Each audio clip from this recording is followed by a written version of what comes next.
Cheers wasn't just a sitcom, it was a cultural earthquake disguised as a cozy Boston bar. For 11 seasons, viewers tuned in for the laughs. But behind the scenes, the show was far stranger, funnier, and more chaotic than anyone realized. From disappearing Super Bowl footage to real bar arguments sneaking into the script, Cheers became legendary for reasons even die-hard fans never heard about. Today, we're counting down 13 weird, surprising facts about Cheers you likely didn't know. Even if you watched every episode, let me know in the comments which one shocked you the most. It's almost impossible to believe, but when Cheers premiered in 1982, it was one of the lowest-rated shows on television. In its debut week, it ranked 77th out of more than 100 programs, barely beating a handful of forgotten series that disappeared within months. NBC executives were stunned. The show had sharp writing, a talented cast, and strong audience testing. On paper, it should have been a hit, but the reality was brutal. Almost nobody watched. And yet, the network didn't pull the plug. NBC President Brandon Tartikoff personally stepped in and insisted the show stay on the air, convinced it simply needed time to find its audience. Week after week, Cheers held on by a thread, until slowly, almost quietly, the ratings began to rise. You're a magnificent pagan beast. Thanks. What's the message? Word of mouth spread. Critics championed it. And by season 2, the show that nearly collapsed on day 1 had turned into a breakout success. By the late 80s, Cheers wasn't just surviving, it was the #1 show in America, all because one executive refused to let it die. When the Cheers finale aired in 1993, the cast gathered at Boston's Bull and Finch pub, the real bar that inspired the show, for what was meant to be a warm, emotional farewell. Instead, it turned into one of the most chaotic nights in sitcom history. The drinks were flowing, the tears were real, and the cast was celebrating much harder than they planned. Then NBC reminded them of something important. They were scheduled to appear live on The Tonight Show with Leno immediately afterward. What followed is now late-night legend. You're stupid! The entire cast appeared on national television, noticeably tipsy, laughing too loud, interrupting each other, and slipping straight from sentimental to silly in a matter of seconds. At one point, Rhea Perlman joked they needed designated walkers just to get everyone home. Ted Danson looked emotional, Shelley Long couldn't stop giggling, and Leno, still new in his hosting role, did his best to steer a ship that definitely wasn't steering itself. But strangely, viewers loved it. It didn't feel like PR or performance. It felt like a real family saying goodbye, messy, unfiltered, and completely unforgettable. One of the longest-running jokes on Cheers was Norm's mysterious, unseen wife, Vera. She was the punchline to countless jokes.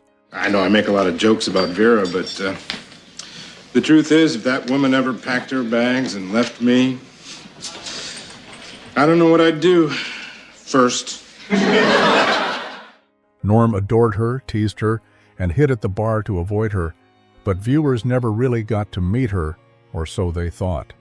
In a funny twist, the rare times Vera did speak, she was voiced by Bernadette Burkett, who just happens to be George Wendt's real-life wife. But it gets even stranger. The only time Burkett actually appeared on screen wasn't as Vera. Instead, she showed up as Cliff Clavin's date, making for one of the most unintentionally hilarious bits of casting in sitcom history. Fans watching at home had no clue they were seeing Norm's real wife flirt with the mailman. The showrunners loved the meta joke. They felt using Wendt's actual wife added subtle warmth to Norm and Vera's oddball relationship. If you're married to a woman like Vera, you don't even think about extramarital sex. Try not to think about marital sex. Behind the joking insults, there was a real affection, and the voice behind Vera helped reinforce that it's one of those weird blink-and-you-miss-it trivia gems that even devoted fans often never discover.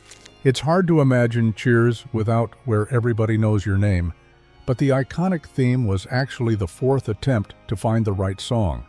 Songwriters Gary Portnoy and Judy Hart-Angelo originally pitched several different tracks, including People Like Us and My Kind of People. The producers rejected every single one. They liked the melodies, but felt none of them captured the emotional core of the show, the feeling of walking into a place where you instantly belonged. Running out of options, Portnoy wrote a brand new tune from scratch. Softer, more nostalgic, almost bittersweet. When he played the demo for the producers, they instantly knew they had found the missing piece. They even flew Portnoy in to record the vocals personally, refusing to hand the theme over to a studio singer because his voice captured the exact warmth they wanted. What's wild is that the earlier rejected songs didn't go to waste.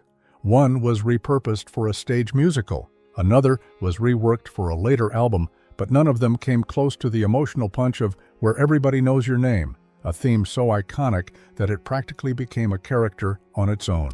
Sam Malone was the picture of smooth confidence, athletic, charismatic, and always perfectly groomed. But there was one detail viewers never noticed until years later. Ted Danson wore a hairpiece for nearly the entire run of the show.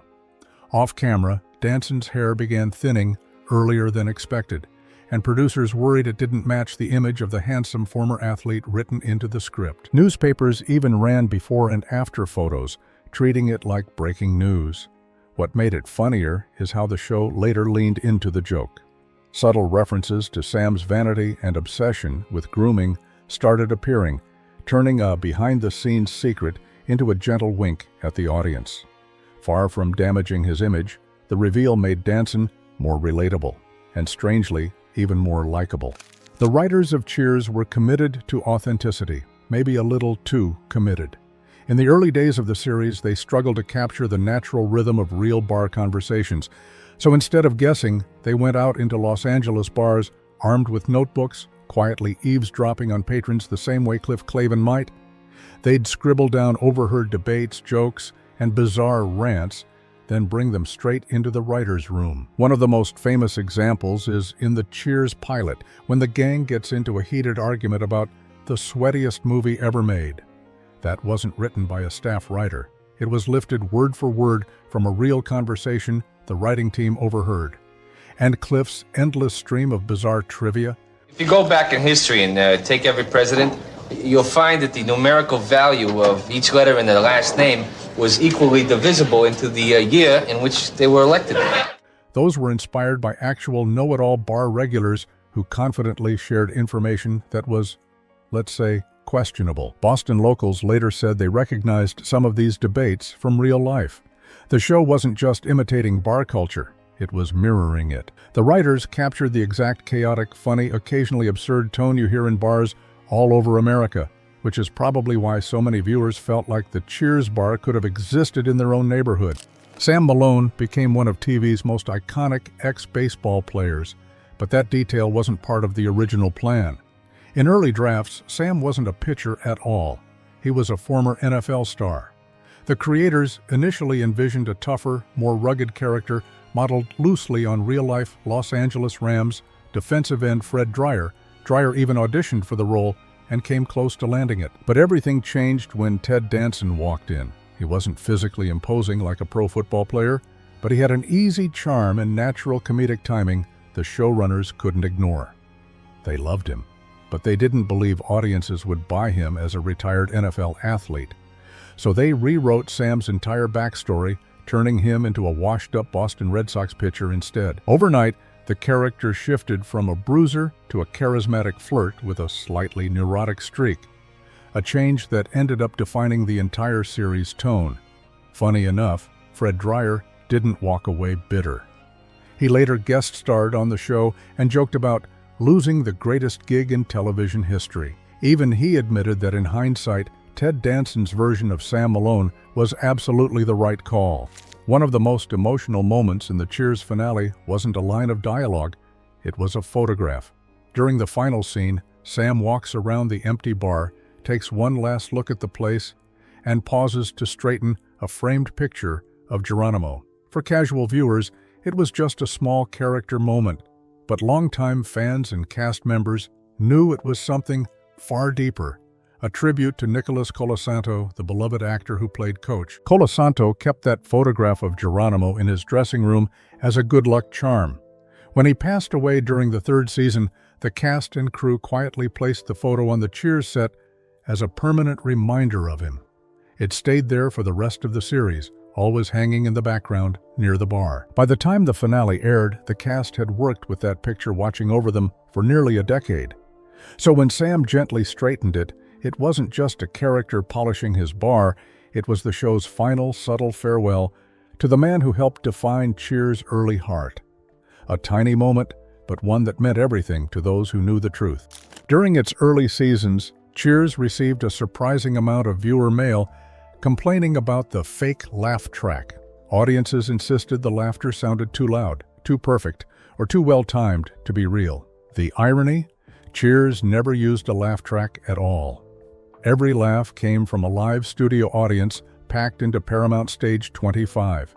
The misconception became such a persistent issue that producers started adding a tag at the beginning of episodes stating, "Cheers was filmed before a live studio audience." Cheers is filmed before a live studio audience. They weren't trying to show off, they were trying to stop the complaints. The cast even joked about it on set, with George Wendt once quipping that the audience should hold up signs reading, "We promise we're real." Part of the confusion came from how the show was filmed. Cheers used a multi-camera setup, allowing jokes to land cleanly and consistently. The audience reactions were strong because the cast had impeccable timing, especially during the bar's rapid-fire banter. Once viewers realized the laughter was genuine, the complaints disappeared. Instead, fans began praising the show for its theatrical energy, unaware that this was exactly what the producers wanted from day one. One of the strangest pieces of Cheers history is a scene most fans have never seen, because it aired only once, during Super Bowl 17 in 1983, and then seemed to disappear for decades. NBC wanted a clever way to promote the young sitcom without airing a traditional commercial. So they commissioned a short, exclusive mini-scene featuring the Cheers cast reacting to the big game. It wasn't a parody, and it wasn't part of any episode. It was a standalone moment shot specifically for the broadcast. Tens of millions of viewers saw it. And then it was gone. NBC never re-aired it, and it didn't appear in reruns, VHS releases, or even early DVD sets. For years, fans debated whether the scene even existed or if people were misremembering a promo. It wasn't until decades later that rare archival copies resurfaced, confirming the footage was real. The scene is now considered a cult-level deep cut for hardcore Cheers fans, partly because most of the world caught it once for less than a minute, and never again. For a show built on everyday conversations, the Lost Super Bowl scene became one of its weirdest mysteries. Eddie LeBec, the goofy former hockey player and Carla's husband, was meant to be a recurring bright spot on Cheers. But actor Jay Thomas made one big mistake, and it happened off the show. While hosting his radio program, a caller asked what it was like working on Cheers and kissing Rhea Perlman. Thomas joked that it was brutal, adding a few remarks that Perlman eventually heard and did not appreciate. Word got back to the producers quickly, and since Rhea Perlman was one of the show's core stars and Jay Thomas was, well, replaceable, the writers reacted in the most Cheers way possible. With dark humor, they wrote Eddie out by having him killed in a freak zamboni accident.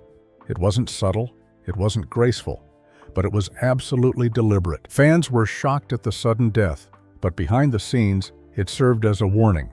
You don't mock a cast member on one of the most tightly knit sitcom sets in television history. Even Thomas later admitted the joke cost him the best job he ever had. And in classic Cheers fashion, the writers turned real drama into one bizarre, unforgettable exit. When Frasier Crane first walked into the bar in Season 3, he was never meant to stay long. The character was written as a brief roadblock in Sam and Diane's messy relationship, a polite, bookish rebound who would disappear once their drama ran its course. Kelsey Grammer wasn't even contracted long-term. He was told to expect just a handful of episodes before the character faded out. But something unexpected happened. Audiences loved him. His dry delivery, razor-sharp timing, and intellectual arrogance gave Cheers a fresh comedic rhythm, especially when paired with Sam's street-smart charm or Carla's sharp tongue. Instead of sitting in the background, Frasier quickly became central to some of the show's best storylines. including his deep emotional unraveling after Diane left him at the altar. By the time Cheers ended, Grammer had become so popular that NBC offered him his own spin-off. What started as a 5-episode guest role turned into Frasier, one of the most successful sitcoms in history, running a massive 20 seasons combined between the original and the 2023 revival. Not bad for a character who was supposed to be written off after a breakup. Visitors to Boston love taking photos outside the Cheers bar. But here's the twist. When the show first premiered, the bar wasn't called Cheers at all. The exterior shots were filmed at the Bull and Finch pub, a cozy underground tavern tucked beneath Beacon Street that looked almost exactly like the fictional bar the writers envisioned. When audiences fell in love with the show, tourists swarmed the pub expecting to find a replica of Sam Malone's bar inside. Instead, they found a cramped little basement that looked nothing like the sprawling TV set. The owners were stunned, and so were the tourists. Some visitors even complained, insisting the bar had been changed. Eventually, the Bull and Finch embraced its unexpected fame and officially rebranded as Cheers to match the show's title. They later opened a second, larger Cheers-themed location near Faneuil Hall with a full replica interior. But here's the weirdest part. The original bar still doesn't resemble the set at all. The TV version was simply too big to recreate. So fans kept coming anyway, happily taking photos in front of the wrong bar, celebrating a sitcom landmark that never truly existed in the real world. Cheers might have looked like an ordinary bar, but behind the scenes, it was filled with strange twists, hidden tributes, and behind-the-camera stories even longtime fans never knew.